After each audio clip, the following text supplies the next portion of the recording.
Okay, so the public hearing on the transportation funding plan that Oregon lawmakers will be hashing out during Friday's special session ended within the last 20 minutes. Now, the hearing began at 3 o'clock. The committee that faced the public today featured the top Democrats and Republicans from both the House and Senate. More than 2,000 people submitted written testimony in just the last 5 days. According to the House Republicans, well over 90% of that written testimony was against the plan on the table for lawmakers. For those of you who haven't been following this, let's give you a quick refresher of what that is. Legislative Concept 2 is the governor's plan to avoid nearly 500 looming ODOT layoffs and stabilize the state's transportation funding system. If lawmakers can't accomplish anything on Friday, those layoffs will begin in the middle of next month, and 12 maintenance facilities across the state will close. A second round of layoffs would begin in January. All right, here's the fee hikes in the plan, which would begin January 1st. The gas tax would go up by 6 cents. Registration fees across the board would increase by $42. Title fees are seeing a massive jump, up nearly $140 on the base fee alone. And then there's the transit payroll tax that comes out of your paycheck. The proposal would double that from 0.1% to 0.2%. The pay per mile program, or road user charge as lawmakers call it, would be mandatory for some drivers starting in summer 2027. Existing electric vehicles would be first that summer, then new EVs in January of 2028. And then in the summer of 28, hybrid and plug-in hybrids would have to enroll in the program. Now, the proposal also includes many ODOT accountability measures and would give the governor the power to hire and fire the ODOT director. Republicans have been quick to point out all the fee hikes and offered up a plan during the session earlier this year to move money from transit and environmental priorities towards maintenance to avoid these layoffs. Now that plan went nowhere, and that's not lost on state Republicans today. Historically, transportation has always been a bipartisan, not just process, but a bipartisan outcome.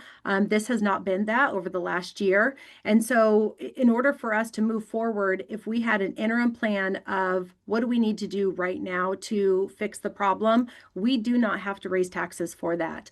So far, the only option that's been put on the table in front of us from the majority party is taxes. And we maintain that you do not have to do that in order to fix this budget crisis. In fact, reporting from Willamette Week and the Oregon Journalism Project shows that even ODOT knows that to be true. It's a story that we think is worth your time. Nigel Jaquist wrote about it over the weekend. As special session looms on transportation funding, ODOT quietly offers alternative to new taxes. The agency has money, but without statutory changes, it cannot be spent on maintenance. Now, it centers on this press release that ODOT blasted out last week about its funding crisis. The article says that Representative Shelley Bossart-Davis noticed that line in the first paragraph. It says only new funding or having the flexibility to use existing funding in new ways can prevent layoffs and service reductions. This upcoming special session is only looking at new funding, which means increased taxes and fees. ODOT has pointed out time and time again that they can only use certain money on certain things. It's not like all the money goes into a big pot and then the agency decides where it goes. There are all kinds of different pots of money due to both federal and state law. Bossart-Davis argues state law should be changed to allow the agency to move money more freely when needed.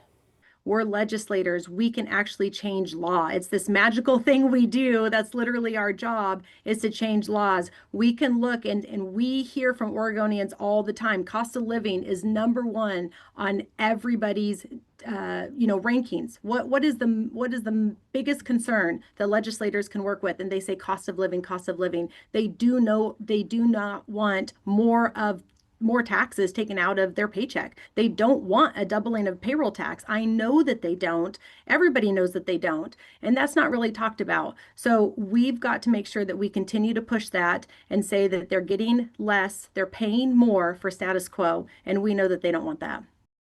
So today, I asked Governor Tina Kotek about that idea of changing state law to move money around. Listen. I have heard this argument that there's money somewhere else. What I would say there is most of the money that is sitting in the department's budget that can't be tapped is going to specific projects around the state. So if the legislature wants to defund a project to do other things in the ODOT budget, that is their choice. But I'm not hearing that. What I'm hearing is, let's dedicate this new money for maintenance and operations. I'm committed to that. I'll even put that in writing. That's what Oregonians are expecting. The new funding being proposed is the most reliable, consistent way to make sure the Department of Transportation is funded to provide basic services. So is changing the law even being considered between now and Friday? Very unlikely, but it could come up during next year's short legislative session or beyond. But when it comes to LC2, that plan that we talked about earlier, another public hearing is now set for Friday, the same day as the special session, because of how many people signed up to give public testimony. Details on that hearing are not yet public, but we will keep you posted. Okay, so talk to us. What do you think about the plan as it stands now? Would you rather give ODOT more leeway with how it spends the money it receives by changing state law? Email us, thestory@kgw.com, or call and leave us a voicemail, 503-226-5090.